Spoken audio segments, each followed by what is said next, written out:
If you just graduated from college and you still haven't gotten a credit card up until this point, then you need to do this now. Hey everyone, my name is Eric and welcome back to my YouTube channel. Why no video in the last 2 weeks? Let's just say something happened. Anyways, it's graduation season right now, and if you just graduated from college and you still haven't started building your credit score yet, then you're in deep trouble. Why is that? Well, unless you're someone like the Catch Me Outside girl and can just randomly shell out $6 million on a South Florida mansion, you're going to need a loan from a bank at some point. Whether it's getting a mortgage for your first house or a loan for a new car, you're not going to have the same luxury as some people out there to dig into daddy's pockets. And the reason why I'm stressing out for you right now is because yes, you still haven't started building your credit even though you've now graduated from college. You might have a brand new shiny degree, but you clearly haven't worked on any real world problems or what we call adulting problems.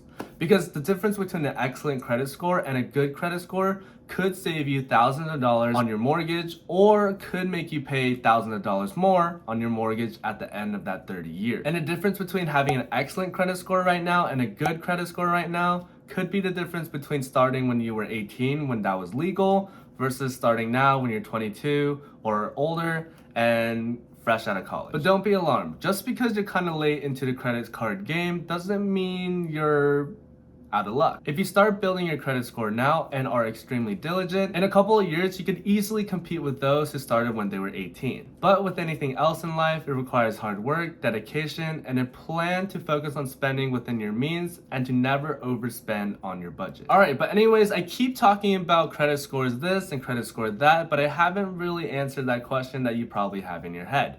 How do I start improving my credit score and how do I even get a credit score to begin with? Simple, the easiest method is to get a credit card. Now I get it, you've been warned about credit cards before, maybe by your parents or someone close to you. Heck, someone you know has probably might have even fallen into credit card debt at some point. So I understand the legitimate concerns regarding around credit cards. However, if you believe that you are smart with your money and also will only treat a credit card as you would a debit card, then you're on the right track for financial success. Then I don't really see any issues. Because if you treat your credit cards like your debit cards, then you'll never go over your spending limits. And because of that, you'll never fall into the trap of overspending. After all, we don't want the banks to win. Now, there's a couple of different types of credit cards that you can get as someone who recently graduated from college with no credit card history. Wait, now that I really think about it, I think there's only really one option. A secured credit card is a credit card that is typically used by those with no credit history. Looking at all of you freshly graduated college students out there.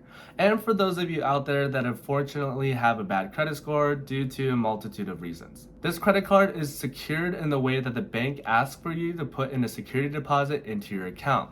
This can typically range from a few $100s all the way up to $1,000, $2,000, even $3,000 depending on your reported income and your ability to pay. And the amount that you decide to put in will alternatively become the established credit limit for your new credit card. And then, as long as you continuously pay off your credit card balances back on time every month, your security deposit will eventually be refunded back to you, unless you end up missing a payment. In that scenario, the security deposit will become collateral, and the bank issuer, the credit card issuer, will take that money and pay off your credit card bill in that fashion.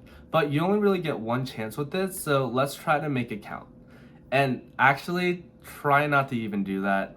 Try to pay off everything every single month if possible. Other than that, everything else about the secured credit card is relatively the same as an unsecured credit card or any other credit card out there. Obviously, you're not going to get the same insane rewards and cash back that some other unsecured credit cards might have, but hey, you gotta start somewhere, right? One of the best secured credit cards out there is the Discover It secured credit card. It's a no annual fee secured credit card that gives you 2% cash back at gas stations and restaurants for up to $1,000 each quarter. Also included is a 1% cash back on all other eligible purchases. And another additional perk to this secured credit card is that you'll earn 2x cash back on everything you bought at the end of your first year. Meaning technically there's 2% cash back in gas and restaurants, and that 1% on everything else becomes 4% on restaurants and gas and 2% on everything else for your first year. Pretty insane considering there's not really any other secured credit card out there that has those types of perks. Plus another bonus perk is that Discover will automatically review your account and evolve your Discover It secured card to the next level, which is the Discover It Cashback credit card, which is basically one of the most recommended starter credit cards out there.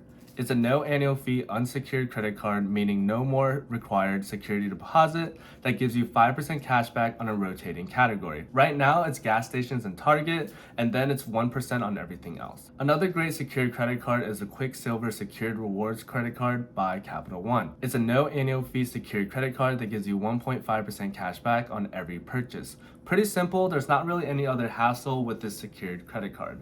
Plus, like the secured Discover credit card, you'll have the opportunity to upgrade the secured card to the unsecured version in as little as 6 months. By then, you'll probably have a pretty decent credit score, and then you'll be able to use that credit score to convince other credit card issuers to give you better unsecured credit cards at that point. Which means you'll be able to start playing with the big boys and get some pretty rewarding credit cards. Honorable mentions include a Chime Credit Builder Visa credit card, which instead of having a security deposit, lets you deposit money into an account that is linked to the credit card. The card will never let you spend more than what you have in the account, which will help you in terms of not allowing you to overspend. This is a pretty amazing feature, as this helps to both teach you fundamental principles about having a credit card, but also teach you good financial habits such as spending within your means. Alright, so to wrap up this video, if you've just graduated from college and you still haven't gotten a credit card and have started building your credit score yet, don't be discouraged. I understand that this is a pretty daunting task, considering that having something like a credit card is basically an endless pit of money and can be really scary. But healthy financial management and living within your means can prove to both you and the banks that you're worthy of being called an adult, and also something like a mortgage for a house. So remember, if you want to take one thing away from this video, practice healthy financial management and live within your means. Thank you for watching, everyone. I'm sorry I haven't been around for the last 2 weeks. I'm back now. I'm about 90% healthy. Stay safe out there, guys. Peace.